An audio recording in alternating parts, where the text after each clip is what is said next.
The most transformative moment comes when Sophie, once closed off and consumed by grief, steps onto the stage at the memorial event. She boldly honors Ethan's legacy, realizing his kindness transcended their family and touched countless lives. This act not only rekindles her strength, but unites the family, giving them purpose and closure. The film opens with a shot of a mist-covered cemetery, the air thick with melancholy as the faintest of breezes moves the fog like a whispering memory. The gravestones, old and weathered, stretch across the landscape in a way that seems eternal, and the silence is almost suffocating. Amidst the stillness, we see a family: father, Adam; mother, Laura; and their teenage daughter, Sophie, standing at the grave of their son and brother, Ethan. His tombstone is simple, yet it carries the weight of a loss too heavy for words. The camera lingers on their faces, capturing their grief, deep, palpable, and consuming.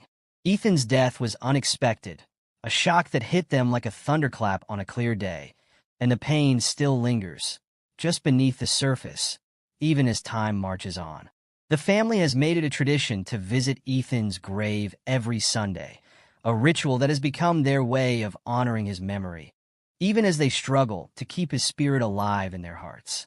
But with each passing week, the visit becomes less about remembering Ethan and more about a silent reflection on the emptiness his death has left behind.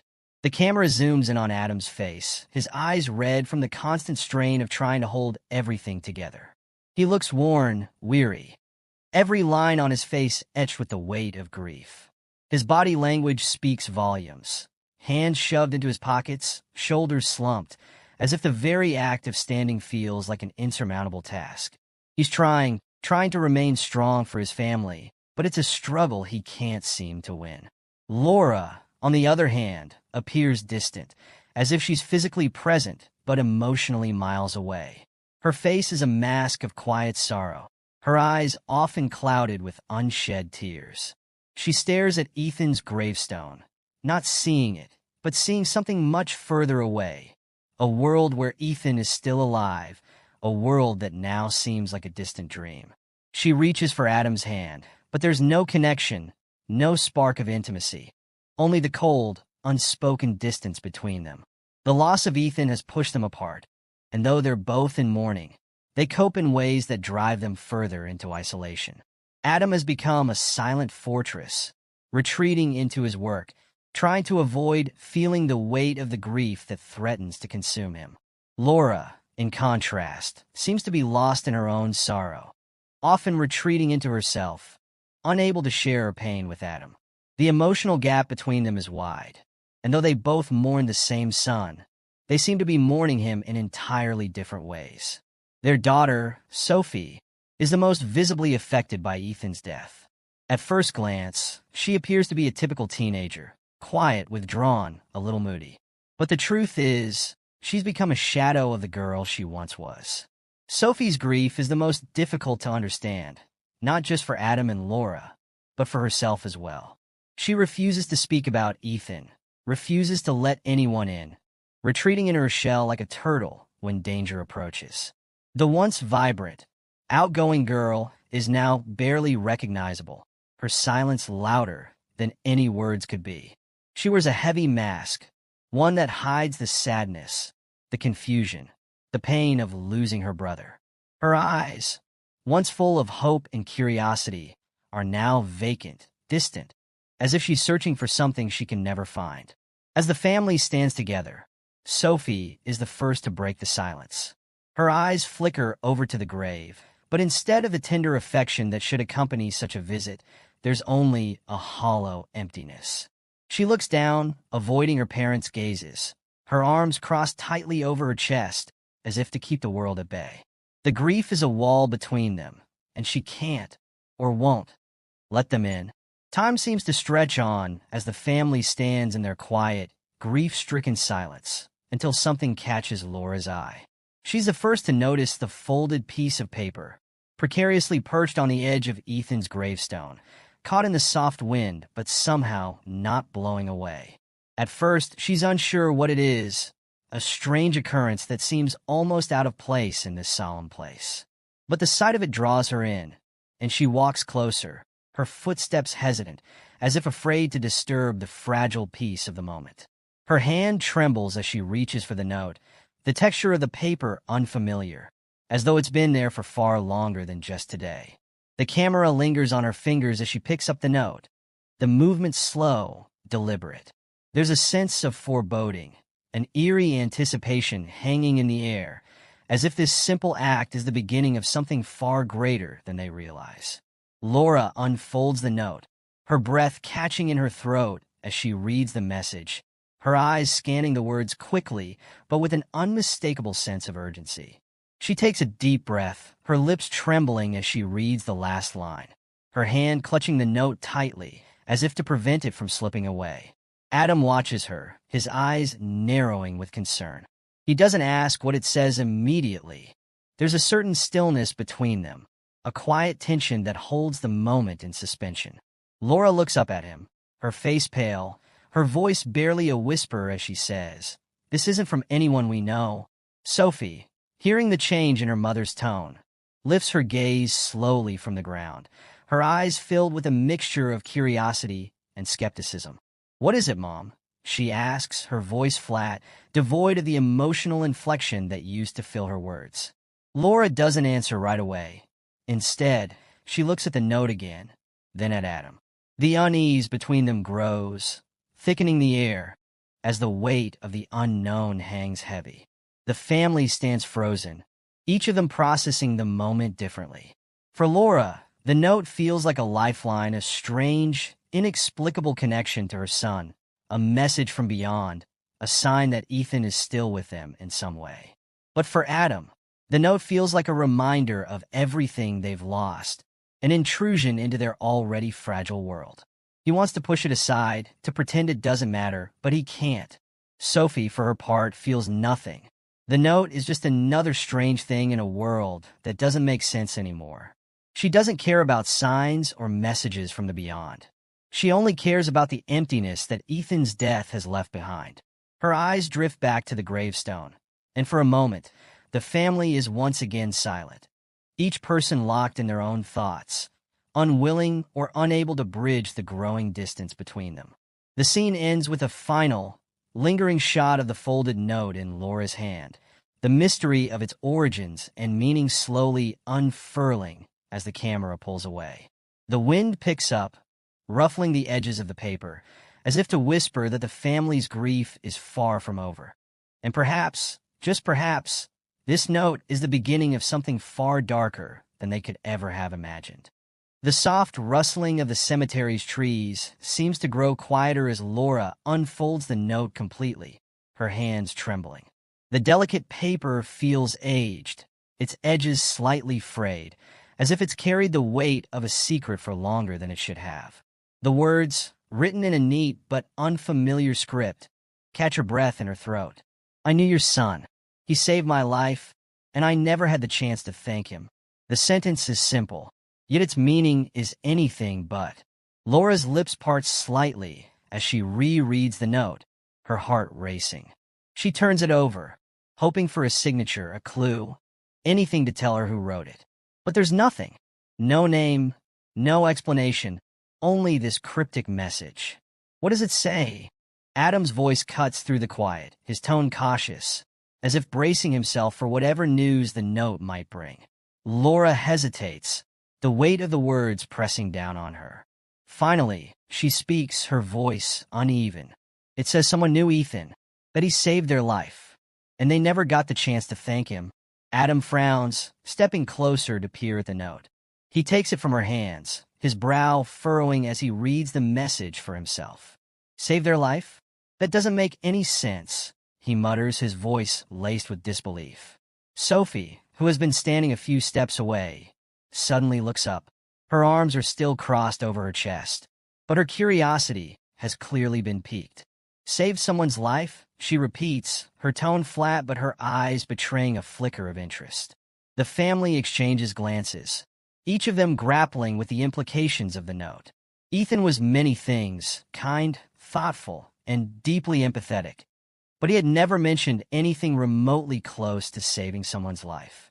It wasn't the sort of thing he would have kept quiet about, was it? I don't like this, Adam says after a moment, folding the note and tucking it into his pocket. His voice is firm, as if trying to put an end to the conversation. It's probably just someone leaving a tribute. People do that sometimes. We shouldn't read too much into it. But what if it's not just a tribute? Laura counters, her eyes narrowing. What if this is real? What if Ethan really did save someone's life, and we just never knew about it? Adam shakes his head, his jaw tightening. Laura, we've been through enough. We don't need to go chasing after something that might not even mean anything. But it does mean something, Laura insists, her voice rising slightly. It means Ethan was more than we ever realized. Don't you want to know who wrote this? Don't you want to understand what it means? Adam doesn't respond immediately. Instead, he looks away, his gaze fixed on the gravestone. His silence speaks volumes. Sophie, who has been watching the exchange with growing tension, finally breaks in. Mom's right, she says quietly, surprising them both. We should at least try to find out. If it's nothing, then fine. But if it's not, she trails off, her expression unreadable. Adam exhales heavily, rubbing the back of his neck. Fine, he says reluctantly. But don't expect it to lead anywhere. Back at home, the note sits on the kitchen table, its presence almost unnerving.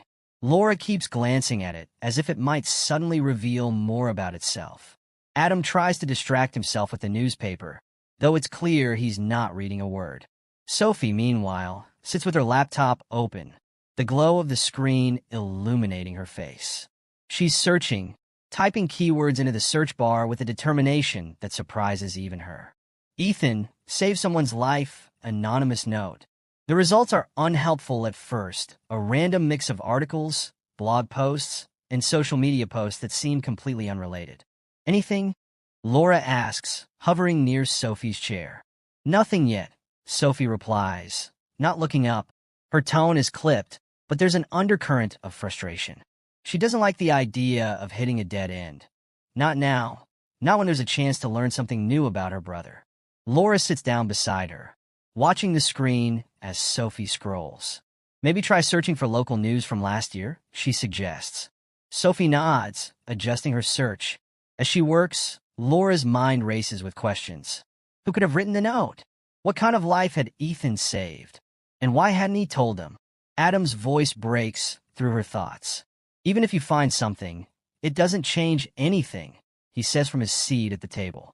Laura looks at him sharply. Of course it changes something. It changes the way we remember Ethan. It gives us a piece of him we didn't have before. Adam sighs, setting the newspaper down. Laura, I'm not saying we shouldn't care. I'm saying we need to focus on what's in front of us. Not some mystery that might not even have an answer.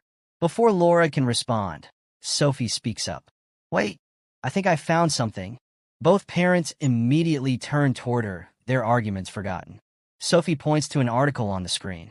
It's from a local news site, dated about a year ago. The headline reads, Teen helps stranger in critical moment during park incident.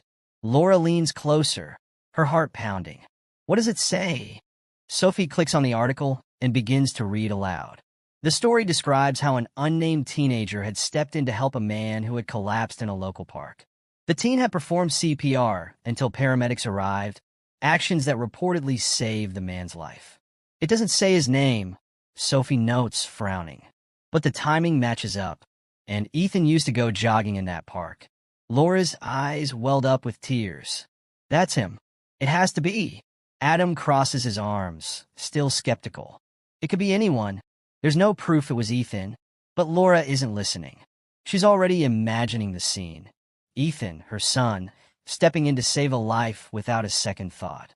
The thought fills her with equal parts pride and sorrow. The discovery reinvigorates her determination. We need to find out who wrote the note, she says firmly. If Ethan saved their life, they must know something about him that we don't. Adam sighs but doesn't argue. Sophie, for her part, feels a strange sense of purpose. For the first time in a long time, she's thinking about Ethan not as a ghost of the past, but as someone who had been alive, vibrant, and extraordinary in ways she hadn't fully understood. As the scene draws to a close, the camera lingers on the note once more, its words now imbued with deeper meaning. The family may not have all the answers yet, but for the first time in a year, they feel a spark of connection, not just to Ethan, but to each other. The quiet hum of possibility fills the air, the note a bridge between the life they lost and the truth they're only beginning to uncover.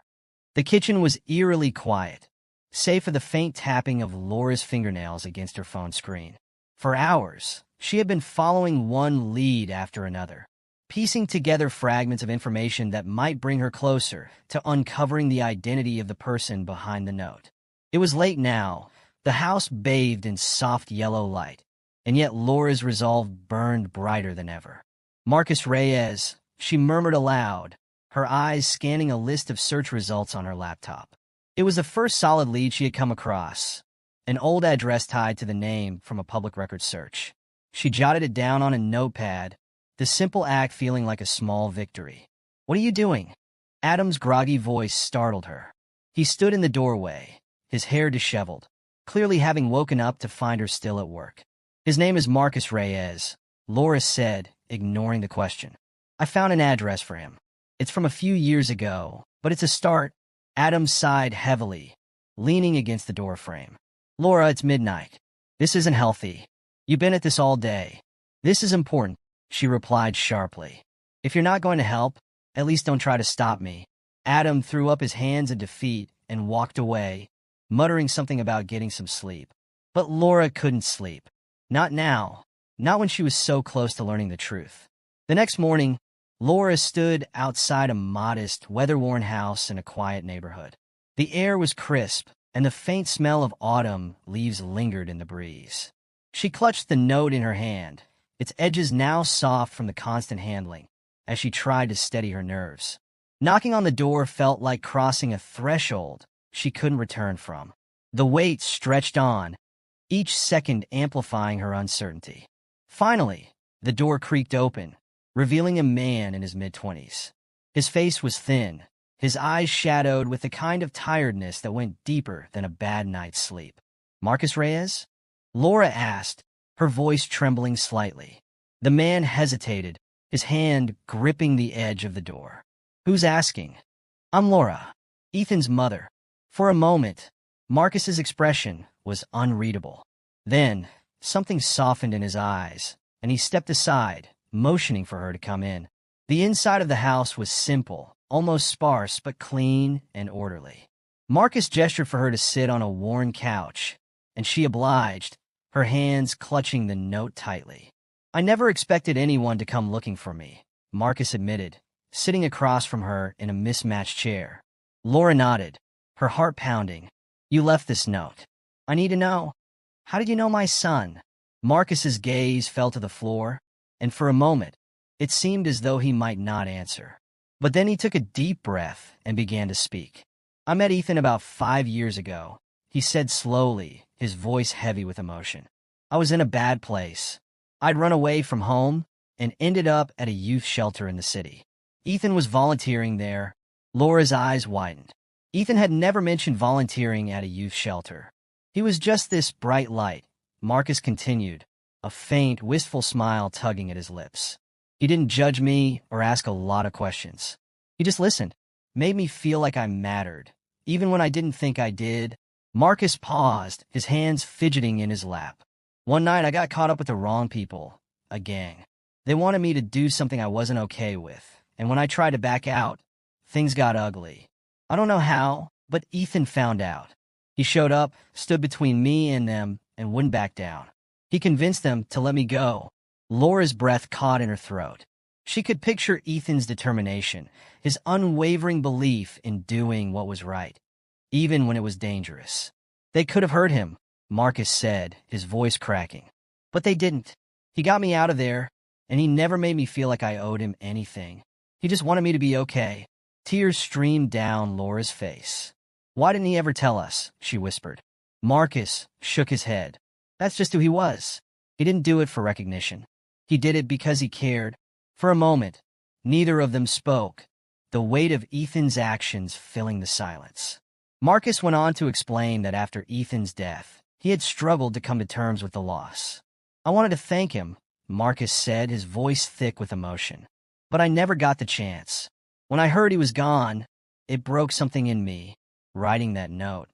It was the only way I could finally say what I needed to say." Laura reached out, placing a comforting hand on Marcus's arm. "You have no idea what this means to us," she said softly. "To know that Ethan made such a difference in someone's life. It's everything." Marcus nodded, his eyes glistening. "He saved me, and I've tried to live my life in a way that would honor him.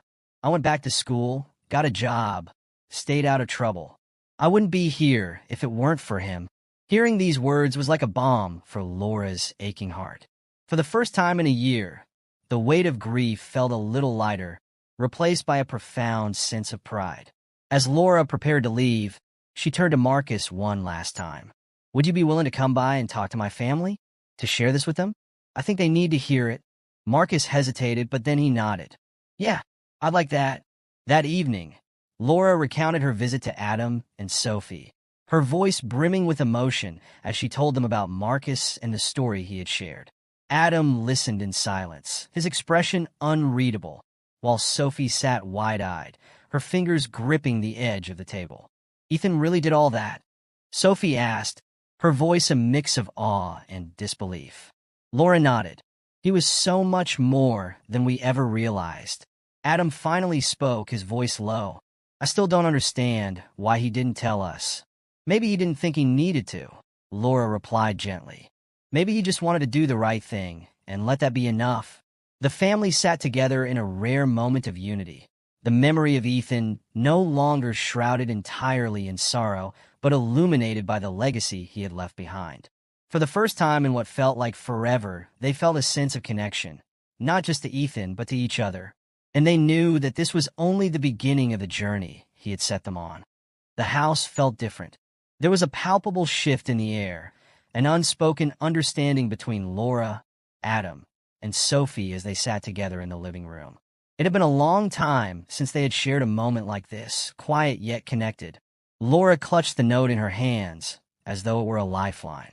The words Marcus had spoken earlier in the day reverberated in her mind, weaving themselves into a tapestry of memories she hadn't allowed herself to touch since Ethan's passing. She could see his smile, hear his laughter, and now she could picture him standing up for Marcus, fearless and selfless. For Laura, this revelation was a bittersweet gift. Ethan was no longer just her son.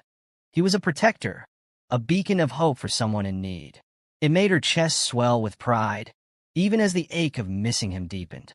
"I had no idea," Adam said quietly, breaking the silence. He sat with his elbows resting on his knees, his face a mask of quiet contemplation. "All this time, I thought I knew everything about him." "We all did," Laura replied, her voice soft. "But Ethan, he had his own world, his own way of making a difference. And now we know." Sophie sat cross-legged on the floor, her arms wrapped around her knees. She hadn't said much since hearing Marcus's story, but her mind was racing. For over a year, her grief had been tangled in anger.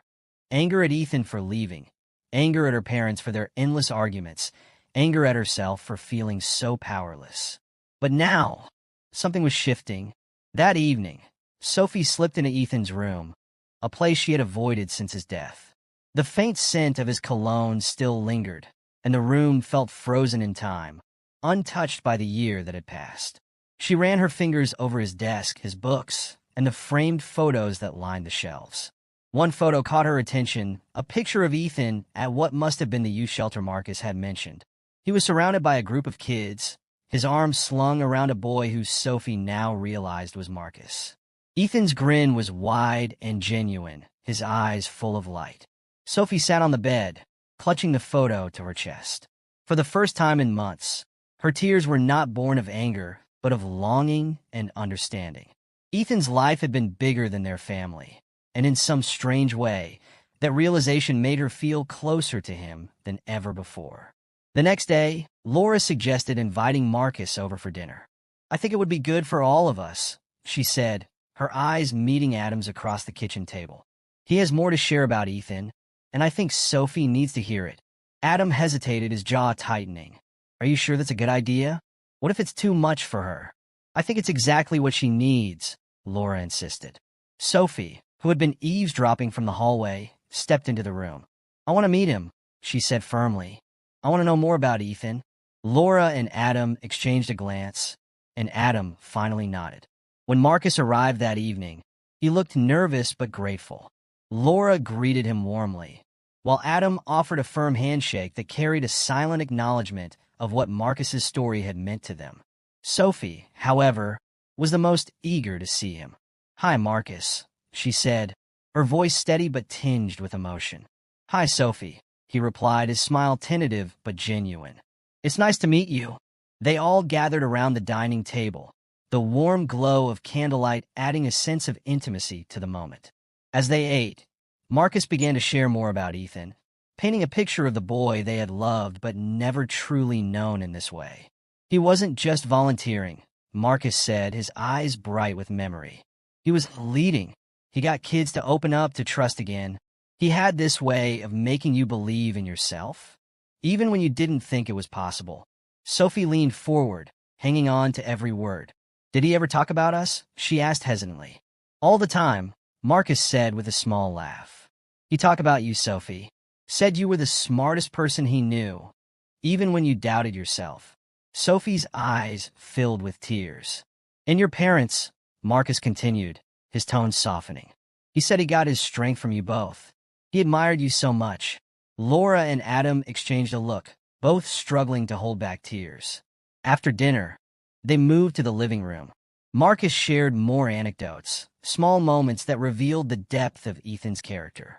"There was one night," Marcus said, his voice heavy with emotion, "when I was ready to give up. Everything felt hopeless. Ethan stayed up with me until morning, just talking. He didn't try to fix everything. He just listened. And that was enough. That's the kind of person he was."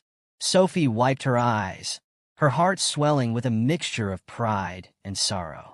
For so long, she had focused on the pain of losing Ethan, but now she was beginning to see the beauty of who he had been and the lives he had touched. Adam, too, found himself reflecting on his grief. He had spent the past year drowning in regret, questioning what he could have done differently. But hearing Marcus's stories gave him a sense of peace. Ethan's legacy wasn't about what they had lost. It was about what he had given to the world. As the evening wound down, Marcus prepared to leave, but not before Laura spoke up. "Marcus," she said, her voice steady, "you've given us something we didn't think we'd ever have again. Hope." "Thank you." Marcus nodded, his own eyes glistening. "Ethan gave me my life back. I'm just trying to live in a way that would make him proud." Before he left, Sophie handed him the photo she had found in Ethan's room. "This is yours," she said. "I think he'd want you to have it." Marcus took the photo, his hand trembling slightly. "Thank you, Sophie. This means more than you know." After Marcus left, the family sat together in the living room, a quiet sense of unity settling over them. "I think Ethan would be happy," Laura said softly. "He would," Sophie agreed, her voice stronger than it had been in a long time. Adam wrapped an arm around Sophie's shoulders, pulling her close. For the first time since Ethan's death, the family felt like they were beginning to heal, not by forgetting him, but by embracing the legacy he had left behind. Ethan's memory was no longer a source of pain, but a guiding light, illuminating a path forward. And as they sat together, sharing stories and laughter, they knew they would carry that light with them, always. The morning air carried a crispness that hinted at renewal, a quiet promise of change. Laura sat by the kitchen window, a mug of tea warming her hands. The previous night's conversation with Marcus lingered in her thoughts. His stories of Ethan had reignited something she hadn't felt in months, a sense of purpose. The doorbell rang, pulling her from her reverie. When she opened it, she found Marcus standing there, holding a flyer. "Good morning, Mrs. Green," he said with a shy smile. "I wanted to invite you and your family to something." He handed her the flyer, which read, "Community Outreach Gala, in honor of Ethan Green." Below the title, it explained that the event was a fundraiser for the youth shelter where Ethan had volunteered, aiming to expand its reach and help more at-risk youth. "We wanted to do something meaningful," Marcus explained. Ethan believed in this place. I thought maybe this could be a way to honor his memory and give back like he always did. Laura stared at the flyer, her throat tightening. This is incredible, Marcus. I don't know what to say. You don't have to say anything, Marcus said. Just come. It would mean a lot to everyone, especially to me. When Laura shared the invitation with Adam and Sophie later that evening, the reactions were mixed. That's a wonderful idea, Laura said, her voice filled with conviction. Adam hesitated, the crease in his brow deepening. I don't know if I'm ready for something like this. It feels too soon. It's been over a year, Dad, Sophie said quietly. Her tone wasn't accusatory, but filled with the quiet determination that had been growing in her since Marcus entered their lives. Ethan wouldn't want us to stay stuck like this. Adam looked at her, surprised by her strength. He had spent so long focused on his own grief that he hadn't noticed how much Sophie had grown in the past few days. I'll think about it, he finally said. In the days leading up to the event, Laura suggested they visit some of Ethan's favorite places. It might help us feel closer to him, she said.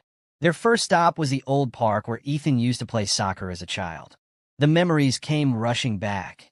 The sound of his laughter, the way he'd run to her after scoring a goal, his cheeks flushed with pride.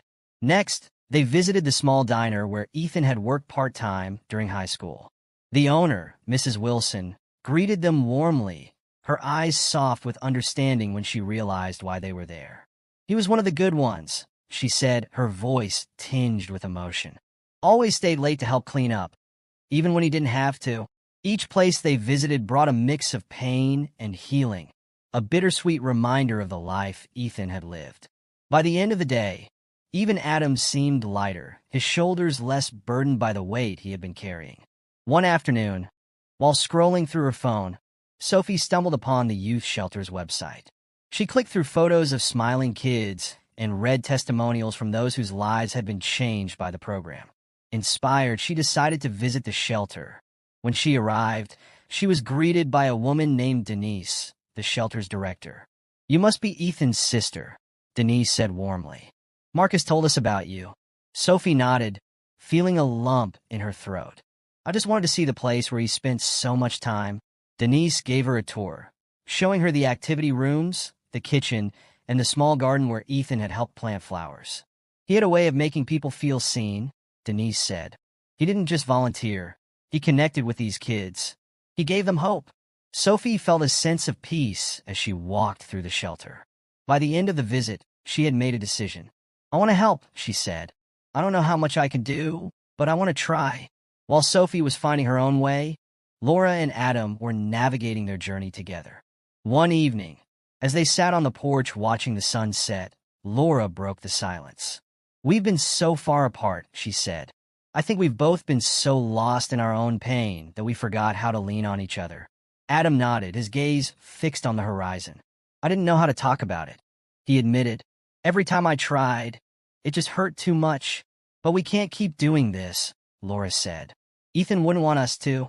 Adam turned to her, his eyes filled with a vulnerability she hadn't seen in a long time. You're right, he said. I want to do better. For you, for Sophie, for Ethan. The night of the community gala arrived, and the Greens dressed in their best.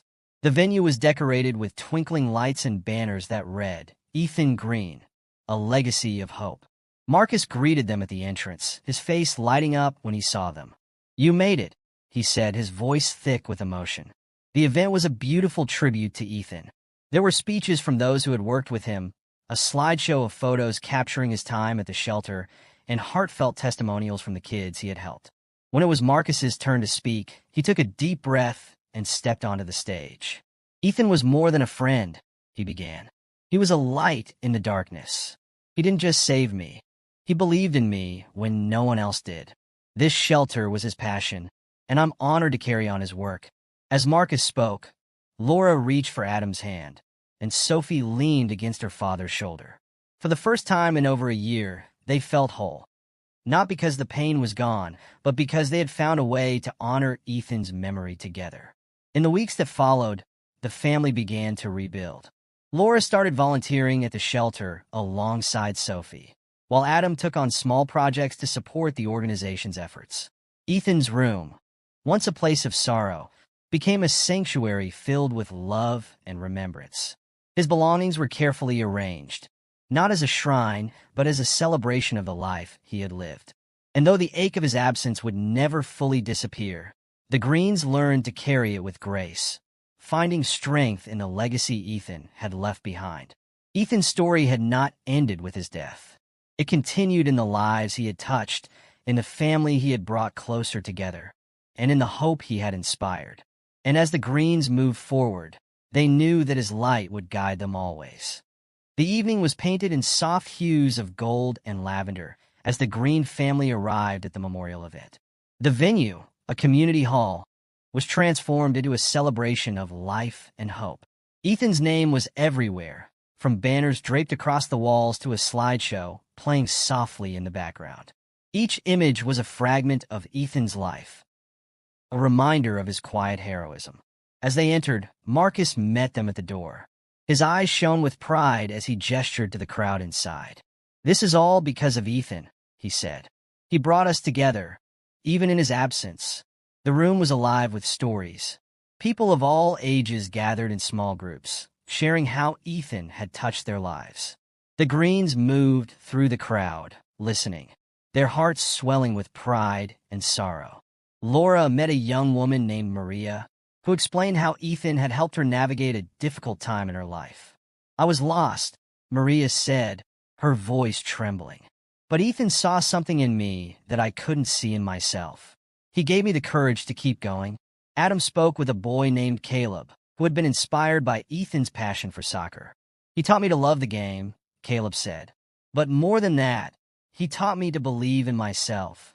Even Sophie, who had once resisted hearing stories about her brother, found herself captivated. A group of teenagers shared how Ethan's mentorship had kept them out of trouble and given them a sense of belonging. "I didn't think anyone cared about me," one of them admitted. "But Ethan did. He always did." As the evening progressed, the crowd gathered in the main hall for the program. Marcus took the stage first, his voice steady but filled with emotion. "Ethan Green was more than a friend," he began. "He was a force for good in this world.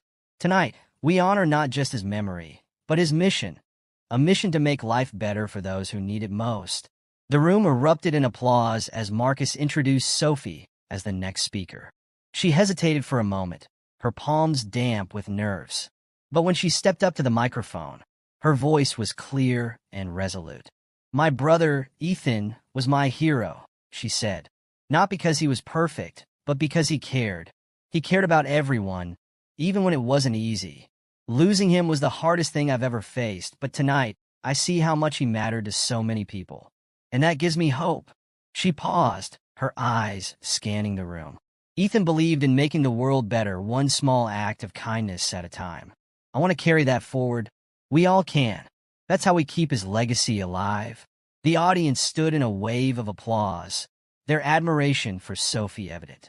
Laura and Adam watched with pride, their daughter's courage reflecting the strength Ethan had always believed she had. As the event wound down, the Greens lingered, reluctant to let the night end. They connected with other families, shared memories, and laughed through their tears. Laura found herself drawn to the slideshow, watching the images of Ethan play on a loop. She felt Adam's hand on her shoulder and leaned into him. "He would have loved this," she said softly. "He would have," Adam agreed. "And he would have been so proud of Sophie." Laura smiled, her heart lighter than it had been in months. "Of all of us, I think."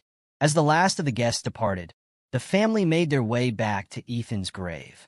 The sun had dipped below the horizon, leaving a sky streaked with purples and oranges. It was the kind of serene beauty Ethan had always appreciated. They stood in silence for a moment, the weight of the night settling over them.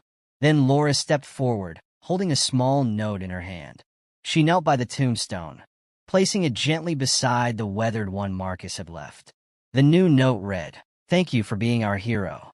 Love, Mom, Dad, and Sophie." Her fingers lingered on the edge of the paper, and when she stood, her eyes glistened with unshed tears. "We miss you every day," she said softly. "But we're going to be okay, Ethan. We'll make sure your light never fades." Adam took her hand, and Sophie joined them, the three of them standing together, united in their grief and their hope. As they turned to leave, Laura glanced back one last time, a sense of peace washing over her. Ethan's grave was no longer just a place of loss. It was a reminder of the love and legacy he had left behind.